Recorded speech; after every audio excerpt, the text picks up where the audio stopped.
After a long, grueling week of work, a father who was intent only on getting a long Sunday afternoon nap he had to overcome just one obstacle to doing that, because every time he would get started, his 6-year-old son would come and interrupt him.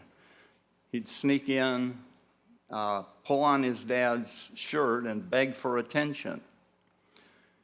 After this happened 3 times, the annoyed father got up, walked through the house, found the Sunday paper, took it to his desk, got a pair of scissors out, and leafed through it until he got to the travel section, and there was a big picture of a globe on the front page of the travel section. So he tore that out, cut the globe out, cut it into 100 pieces, and then took his son back and set him down in front of all the pieces, and he told him to put them all together with all the countries in the correct places. He said he was going to take a nap, and when his son had finished this, he would play with him.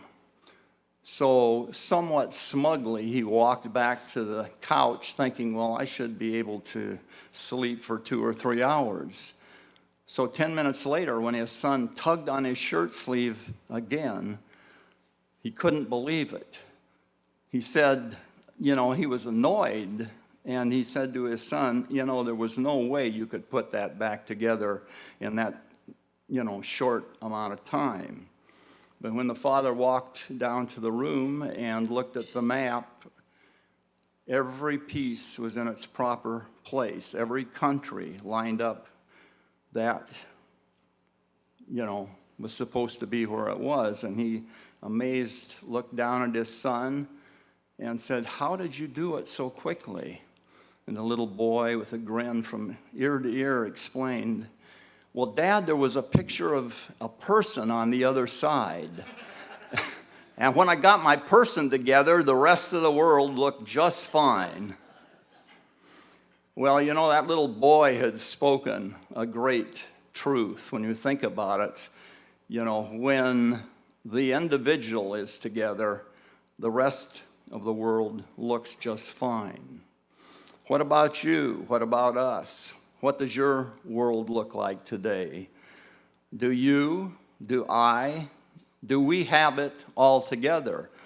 You hear people say about someone else, so that guy really has his act together, or she has it all together. And sometimes I think on a really spectacular day, we get that feeling, I've got it all together.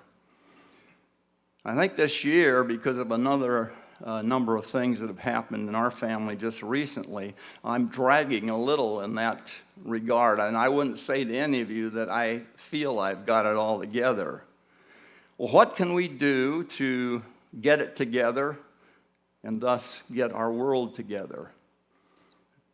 I'll get back to that in just a minute. John Henry Patterson, who was the CEO and founder of National Cash Register Company, NCR, was a very innovative and very creative manager.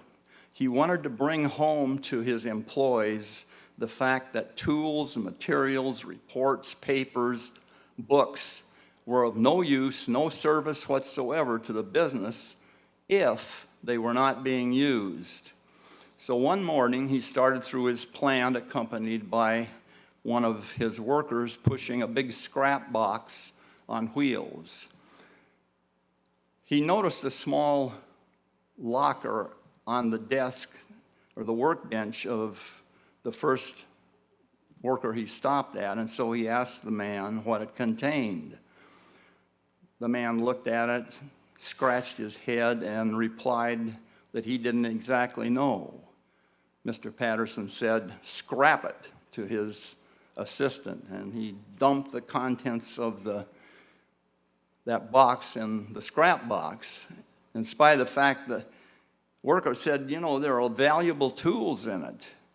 Mr. Patterson said, "I'm sorry, it's got to go."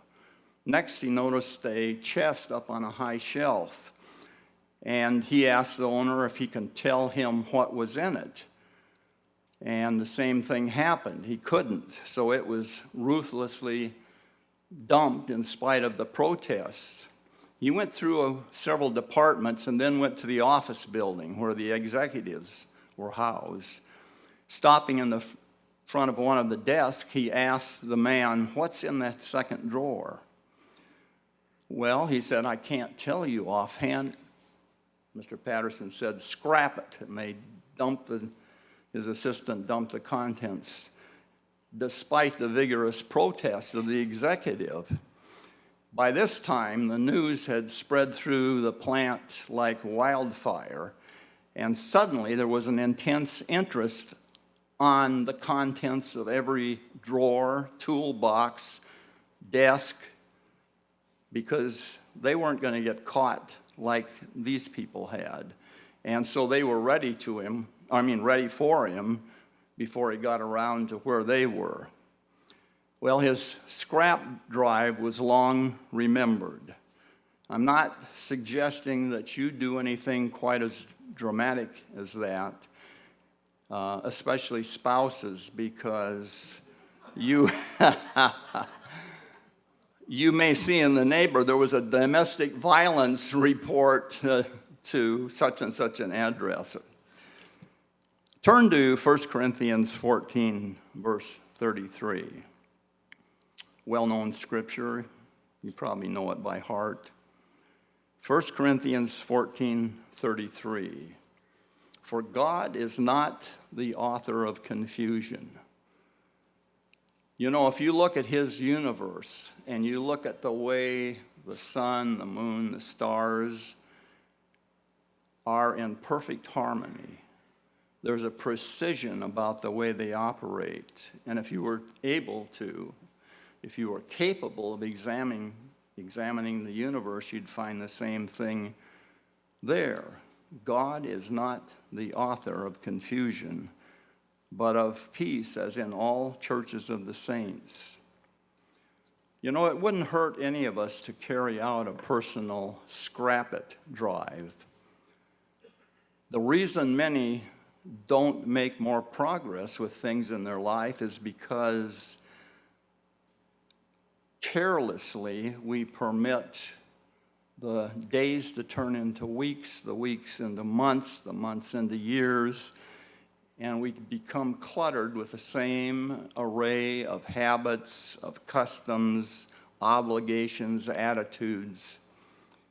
We read the same magazines, we watch the same TV programs, we go to the same narrow range of events or sports events, see the same people, play the same games, do the same things, even think the same thoughts. And is it any wonder that sometimes after a prolonged period of living like this, life tends to lose a little of its zest?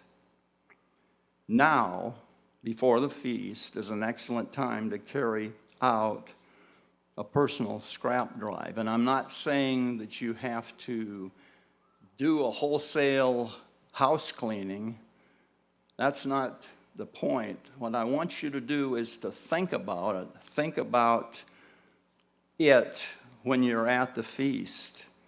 And think about what you can do in your life to eliminate the confusion, to eliminate the clutter.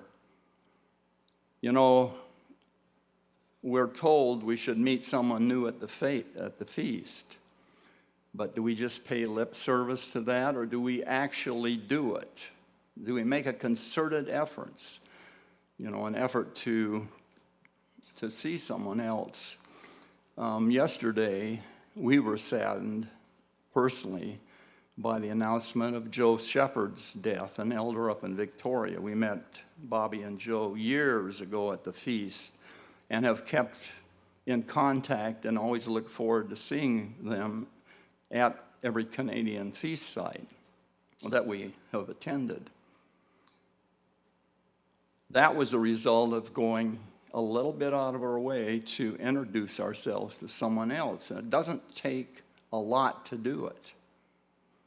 Talk to the man or the woman who sits next to you.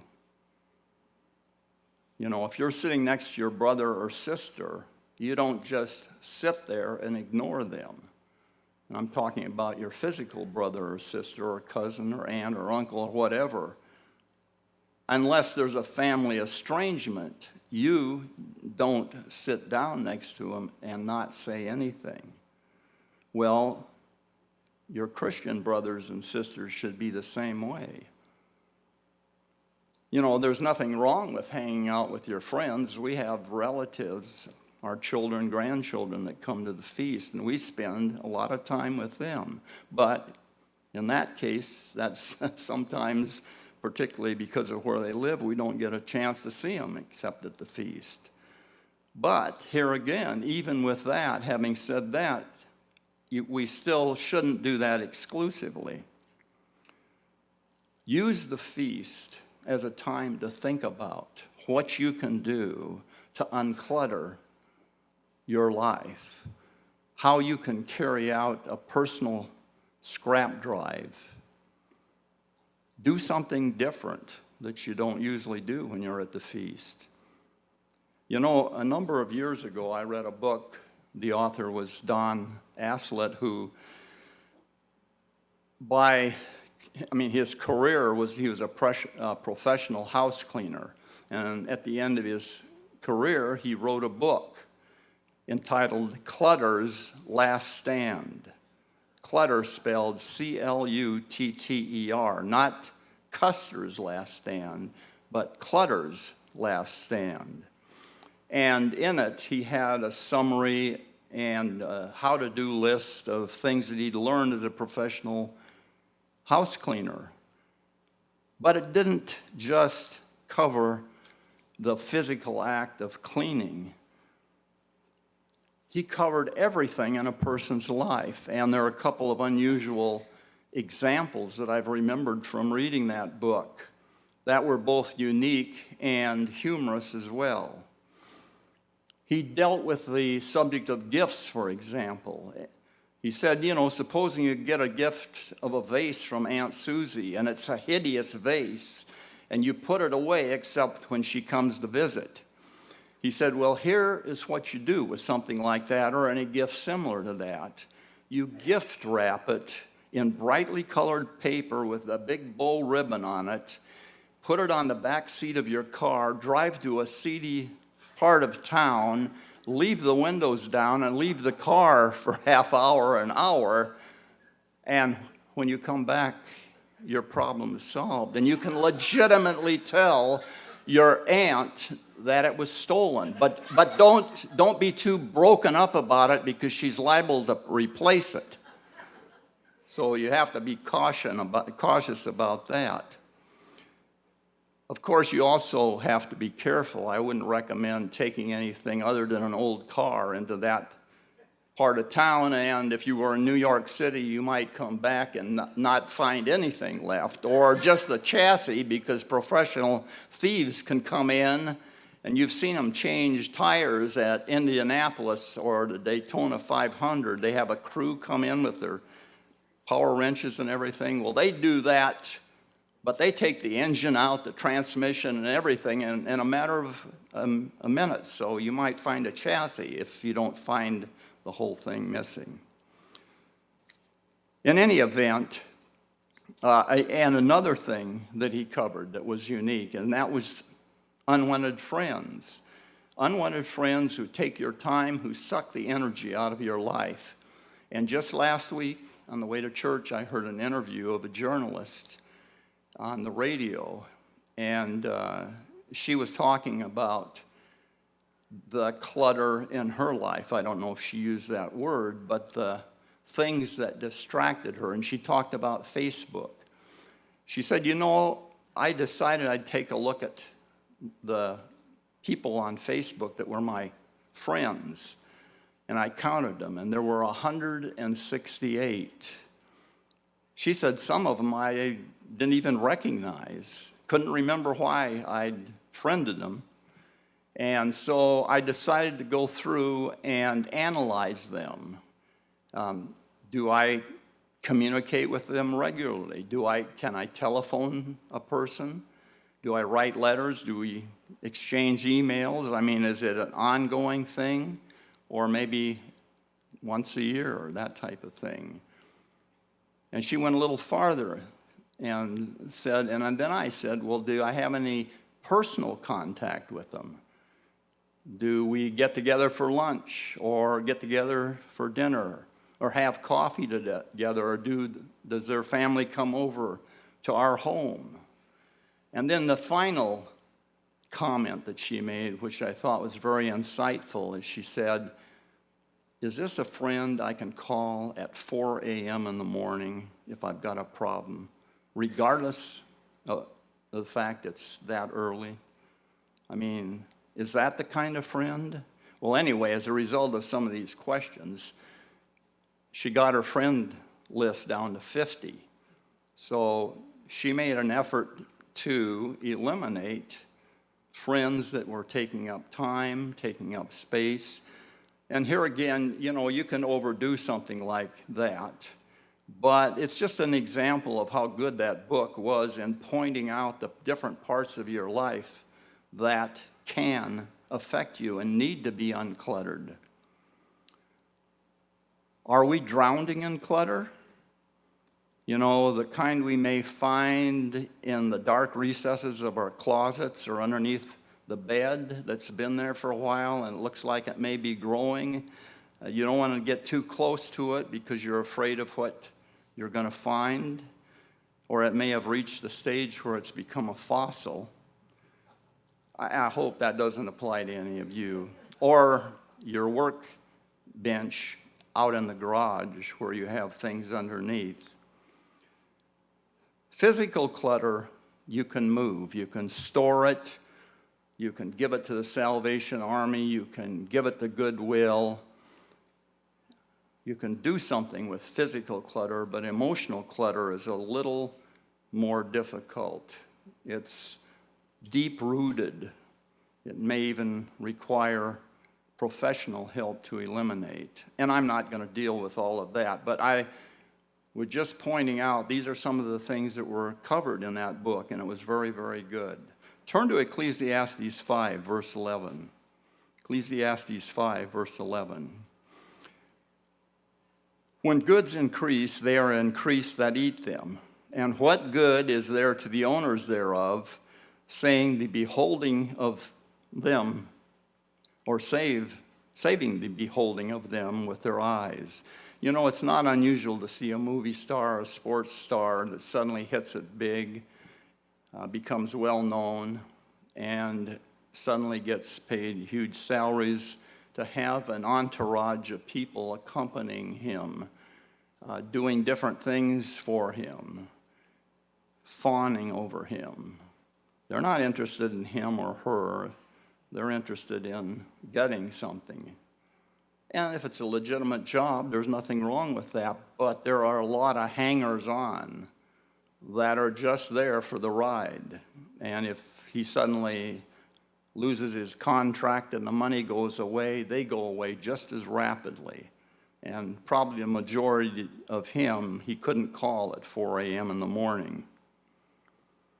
Turn to Luke 12, verse 16. And a lot of times he may not even know who's working for him. Luke 12, verse 16. And this is Jesus talking. And he spake a parable unto them, saying, the ground of a certain rich man brought forth plentifully. And he thought unto himself, or within himself, saying, what shall I do? What am I going to do with this excess clutter? Because I have no room where to bestow my fruits. And he said, this will I do. I will pull down my barns and build greater. I'll get a warehouse, or I'll get storage units. I'm not going to give these things up. I'll pull down my barns and build greater, and there will I bestow all my fruits and my goods. And I will say unto my soul, soul, you've got it made. You've got it all together. Look what you've accomplished. Look at the goods that you have. You can take it easy. Go to the Bahamas. Not now, but something like that. Take a vacation. Take it easy. Take thine ease. Eat, drink, and be merry. But God said unto him, and he's saying that same thing to us by addition, thou fool, this night thy soul shall be required of thee. This may be your last day on earth. You don't know. Then whose shall those things be which thou hast provided? And so the suggestion to us is that so is he that layeth up treasure for himself and is not rich toward God. And I'm talking about the clutter that we often have in our lives that we consider important, that is rewarding or satisfying us. And many times it's not, but we think it does, and we have it around. The major reason for getting rid of clutter is this. When you get right down to it, and when you think about these scriptures, if we focus on the clutter that can accumulate around us, it may blind us to lose sight of God. Because when you can sit back and say to yourself, well, I don't need anything. Look at all the things I've accumulated, I can take it easy. With that kind of an attitude, that becomes a problem. It may blind us to the need for God in our lives. Don't allow any physical clutter, any emotional clutter to distract you from your real purpose for going to the feast this year.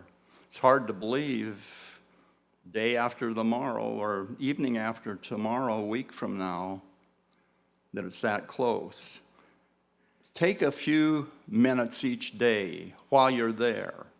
Set aside a specific time to work on a plan to unclutter your life. You all know what I'm talking about. It's not preaching to the choir. We all have those things that clutter our lives. Just make a habit to look at them, examine them, and then come up with a plan and also make this resolve so that it will become a habit for you for the rest of your life.